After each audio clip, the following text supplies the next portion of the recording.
Bonjour à tous et bienvenue dans cette vidéo d'électromagnétisme où on va s'intéresser à l'équation de D'Alembert. Alors l'équation de D'Alembert, ça va être l'équation, donc c'est celle qui est écrite sur l'écran là, avec le champ E et le champ B, et l'équation de D'Alembert, ça va être l'équation qui va régir le champ électromagnétique lors de la propagation d'ondes dans le vide.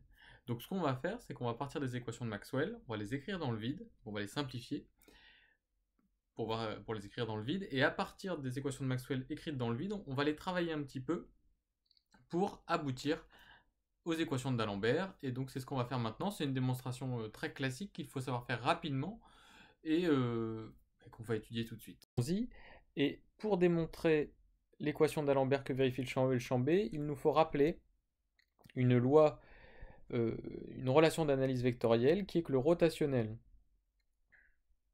du rotationnel d'un champ vectoriel x, c'est égal au gradient de la divergence de ce champ, moins le Laplacien de x. Ce qu'on retient des fois sous la moyen mémotechnique, rot de rot égale grade de div moins Laplacien, c'est une manière de retenir cette formule. Et en fait, c'est celle-là qui va nous permettre de trouver les équations de D'Alembert. Alors, nous allons d'abord repartir des équations de Maxwell. Alors les équations de Maxwell, on en a 4 que nous connaissons. Donc dans leur écriture générale, nous avons divergence de E qui vaut ρ sur epsilon 0, divergence de B qui est égale à 0, rotationnel de E qui vaut moins d rond B sur d rond T, et rotationnel de B qui est égal à mu0 J, la densité volumique de courant, plus mu0 epsilon 0 d rond E sur d rond T. Alors là, c'est l'équation de Maxwell-Gauss ici, celle-ci c'est celle de Maxwell-Thomson, Maxwell-Faraday, et ici Maxwell-Ampère. Ça, c'est leur écriture générale. Et nous nous intéressons à la propagation des ondes électromagnétiques dans le vide, et donc nous allons transformer ces équations pour les écrire dans le vide. Le vide est caractérisé par une absence de charge, ρ égale 0, et aussi par une absence de courant, donc J va être égal au vecteur nul.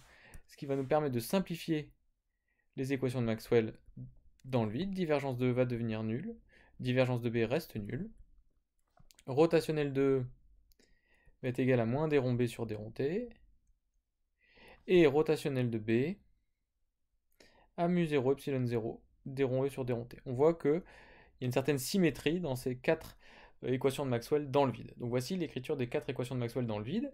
Et maintenant, nous allons appliquer cette propriété-ci du rotationnel. Donc ce que nous allons faire, c'est que nous allons prendre le rotationnel de l'équation de Maxwell-Faraday dans le vide, et puis nous allons aussi prendre le rotationnel de l'équation de Maxwell-Ampère dans le vide, et on va voir que d'un côté, ça va nous permettre de trouver l'équation de D'Alembert vérifiée par E, et de l'autre, l'équation de D'Alembert vérifiée par B. Juste avant de le faire, remarquons bien que les équations de Maxwell, qui sont ici mises, sont des équations qui montrent le couplage entre le champ E et le champ B. Le but de trouver l'équation de D'Alembert, c'est d'avoir une équation qui découple le champ E et le champ B, c'est-à-dire une équation dans laquelle il n'y a que E, ou une équation dans laquelle il n'y a que B. Donc c'est ce qu'on va faire tout de suite en prenant le rotationnel, et bien par exemple, de l'équation de Maxwell-Faraday, dans le vide. Donc le rotationnel de l'équation de Maxwell-Faraday, donc je réécris l'équation de Maxwell-Faraday, rot de E égale moins d rond B sur d rond T, eh bien nous allons prendre le rotationnel de cette équation, donc nous allons appliquer l'opérateur rotationnel à gauche et à droite. Rot de E à gauche nous donne gradient de la divergence de E moins le Laplacien de E. Et puis ici nous avons le rotationnel de moins d rond B sur d rond T, mais il est possible d'inverser le rotationnel et la dérivée par rapport au temps. Puisque le rotationnel est constitué de dérivées, des dérivées rondes, donc des dérivées partielles par rapport à des variables d'espace, alors que d rond sur d rond T c'est une dérivée ronde par rapport à une variable de temps, et on peut montrer qu'on peut inverser ces deux choses-là. Donc je peux écrire que c'était aussi égal à moins d rond sur d rond T de rot de B. Vous voyez ici, à droite, j'ai inversé la place du rotationnel et de la dérivée par rapport au temps. Et puis maintenant que nous avons cette écriture-là, eh bien nous allons utiliser les autres équations de Maxwell. Par exemple, divergence de E, nous avons vu que dans le vide, c'était 0, par l'équation de Maxwell-Gauss. Rot de B, par l'équation de Maxwell-Ampère dans le vide, nous avons vu que rot de B, c'était mu0 epsilon 0 d rond E sur d rond T. Et donc, si on fait le bilan, on se retrouve avec moins Laplacien de E, égale moins d rond sur d rond t de mu 0 epsilon 0 d rond E sur d rond t. Et puis, mu 0 epsilon 0, on peut le sortir de la dérivée temporelle, et donc on arrive à l'équation d'Alembert, d'où Laplacien de E égale mu 0 epsilon 0 d seconde de E sur d rond t carré. Voici l'équation de d'Alembert pour le champ électrique. Vous voyez, c'est une équation dont la seule inconnue est le champ électrique. Ce n'est plus une équation de couplage entre E et B, mais c'est une équation uniquement d'inconnu E. Donc voici pour le champ électrique, et puis maintenant nous allons chercher l'équation pour le champ magnétique. Et bien au lieu d'appliquer le rotationnel à l'équation de Maxwell-Faraday, nous allons appliquer le rotationnel à l'équation de Maxwell-Ampère. Donc le rotationnel à l'équation de Maxwell-Ampère, ça nous donne donc l'équation de Maxwell, réécrivons l'équation de Maxwell-Ampère, dans le vide, hein, bien entendu, on est dans le vide ici. Rho de B égale mu 0 epsilon 0 d rond E sur d rond T. Nous allons appliquer le rotationnel de part et d'autre. Rotationnel du rotationnel de B, encore une fois, c'est le gradient de la divergence de B moins le Laplacien de B. Et ici, je peux sortir mu 0 epsilon 0. Je vais le faire en deux fois. Rotationnel de d rond E sur d rond T. Et encore une fois, nous allons pouvoir intervertir le rotationnel et la dérivée temporelle. Donc intervertir les dérivées partielles par rapport aux variables d'espace et les dérivées partielles par rapport au temps. Et donc ça va donner mu 0 epsilon 0 d rond sur d rond T du rotationnel de E. Mais le rotationnel de E, nous savons qu'il est égal, si nous revenons un peu plus haut, à moins d rond B sur d rond T. Donc ça c'est moins d rond B sur d rond T d'après l'équation de Maxwell-Faraday. Et donc le membre de droite devient moins mu 0 epsilon 0 dérivée seconde de B par rapport au temps. Quand on revient maintenant sur le membre de gauche ici, la divergence de B était nulle. Ça c'est l'équation de Maxwell-Thomson.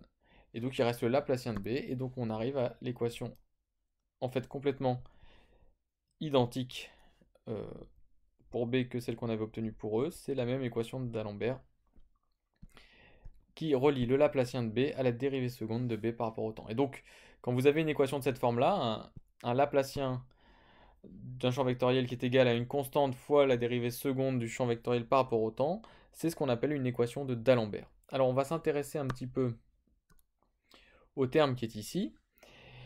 Et cette constante qui apparaît, mettons-nous dans le cas unidimensionnel, si B, on se met en cartésien, ne dépend que d'une variable d'espace et d'une variable et du temps. Alors, on sait que le Laplacien de B, qui est encore coordonnée cartésienne, peut s'écrire comme la somme des dérivées secondes de B par rapport aux variables d'espace, eh bien, il devient égal à d de B sur dx2, si on a un champ B qui ne dépend que de x. Et dans ce cas-là, l'équation de d'Alembert devient d de B sur dx2 égale mu 0 epsilon 0 d de B sur dt2. Alors pourquoi je fais ça? Eh bien pour que nous fassions une petite analyse dimensionnelle, on s'aperçoit que mu 0 epsilon 0 a la dimension de... alors, je vais y aller doucement, pardon.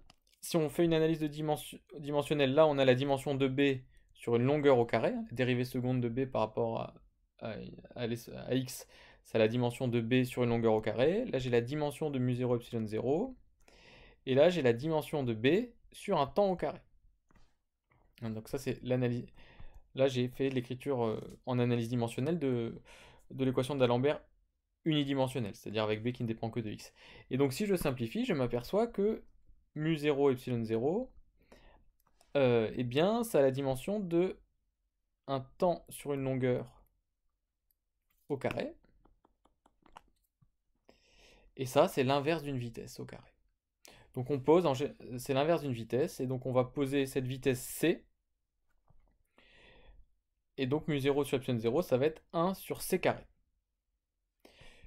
Et donc ça revient à dire que c c'est 1 sur racine de mu 0 epsilon 0. Et on verra que cette vitesse qui apparaît dans l'équation de d'Alembert, eh bien c'est ni plus ni moins que la célérité de l'onde lumineuse dans le vide. Alors ça, pour l'instant on l'admet, en fait on l'admet par analyse dimensionnelle, comme c'est homogène à une vitesse, ben, on admet que c'est la vitesse de propagation de l'onde, et on le démontrera dans le cours sur les ondes électromagnétiques, avec bien l'étude des solutions de l'équation d'Alembert. Et donc on retiendra cette propriété. Dans le vide, en l'absence de courant et de charge, les champs E et B vérifient l'équation d'Alembert. Laplacien de E égale 1 sur C carré d2 sur dt2. Alors on verra après, plus tard dans le cours, que dans d'autres milieux de propagation que le vide, il y a d'autres équations que vérifient le champ E et le champ B qui ne sont pas nécessairement des équations d'Alembert. Et donc les équations d'Alembert, nous allons le voir plus tard, sont caractéristiques d'une propagation d'onde, mais toute propagation d'onde n'est pas régie par une équation d'Alembert, et ça sera l'objet des prochains cours.